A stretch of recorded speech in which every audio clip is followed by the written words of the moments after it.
Hi guys, Darth Deuces here with another Star Wars action figure review. Today I'm going to be doing a couple of Star Wars The Black Series Walmart exclusive 3 3/4 inch Black Series figure reviews.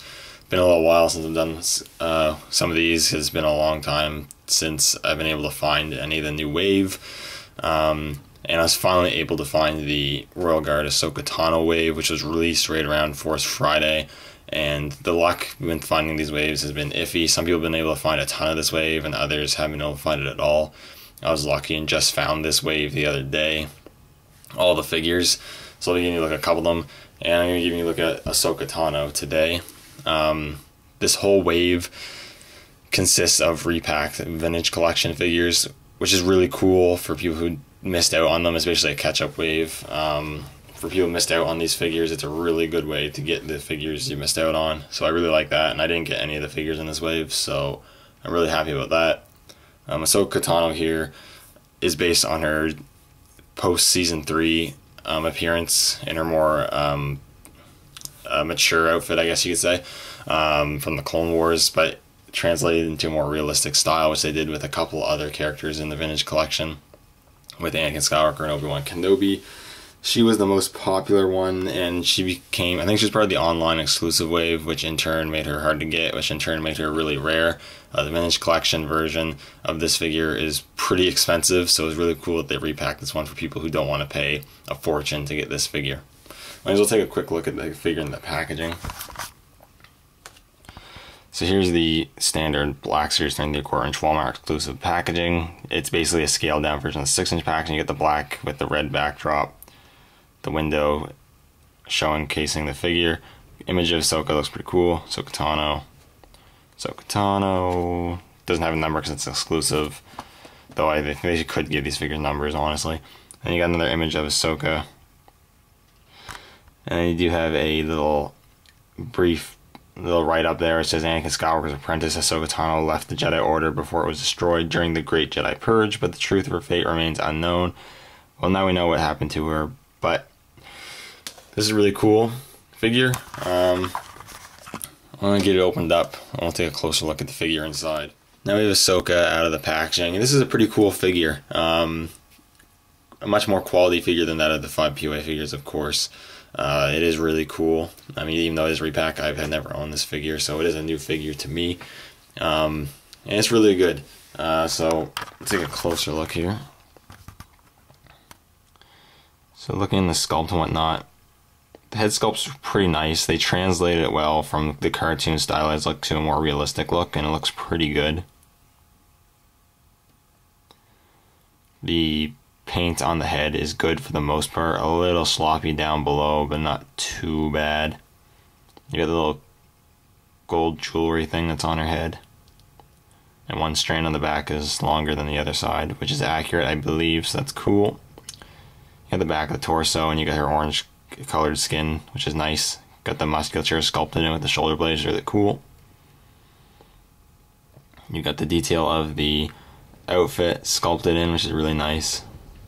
Sculpted bands on her arm was really cool, and the sculpted gauntlets on her forearms is really cool as well. There's some nice paint apps and some black dry brushing applied for some more detail. You got the belt here, it's really cool, it has a gold belt buckle. Then you got some silver buttons and rivets and whatnot in the belt. Sculpted pouch, which looks nice.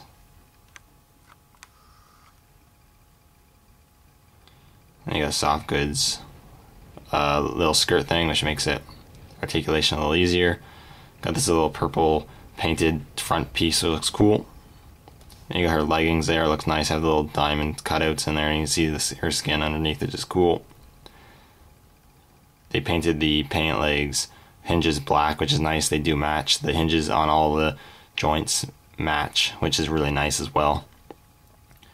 She's got nicely sculpted boots as well, with some nicely painted bronze painted buckles. Looks really nice. Some more black dry brushing to bring out the details and make them look worn, which is really cool as well. She's got a necklace sculpted around her neck as well, which I never actually noticed in the show. And overall, it's a really nice representation of the character in the realistic form from the Clone Wars. It's really cool. I do like this a lot more than I thought I was going to like it. It looks pretty cool.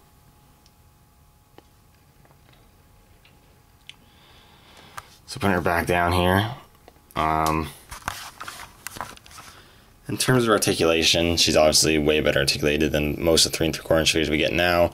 She has a ball joint in the head, which is hindered quite a bit. It doesn't really move up and down because of the head tails. It moves side to side a bit. Ball hinges at the shoulders, which move nicely. Ball hinges at the elbows. Swivel at the forearm where the gauntlet meets the arm.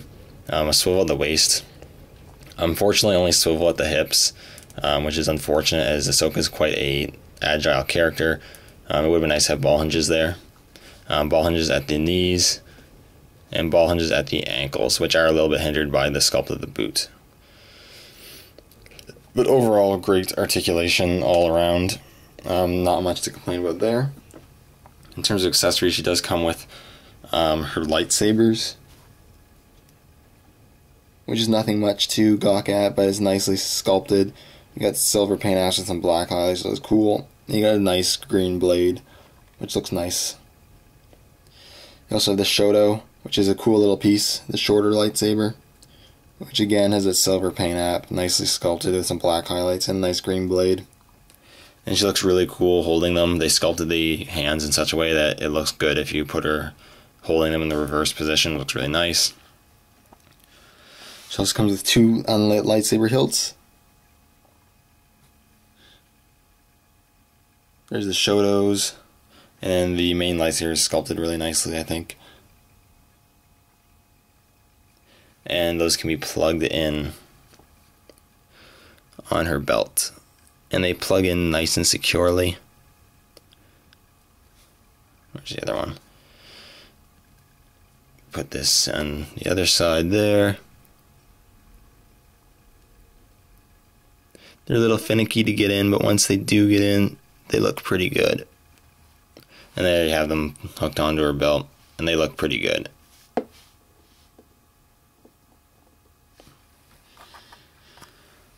So last but not least, I will do just a little quick comparison with her other realistic Clone Wars compatriots. Here is her master, Anakin.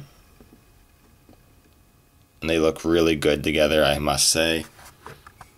I do like the way they look a lot. And here we'll add Obi-Wan to the mix.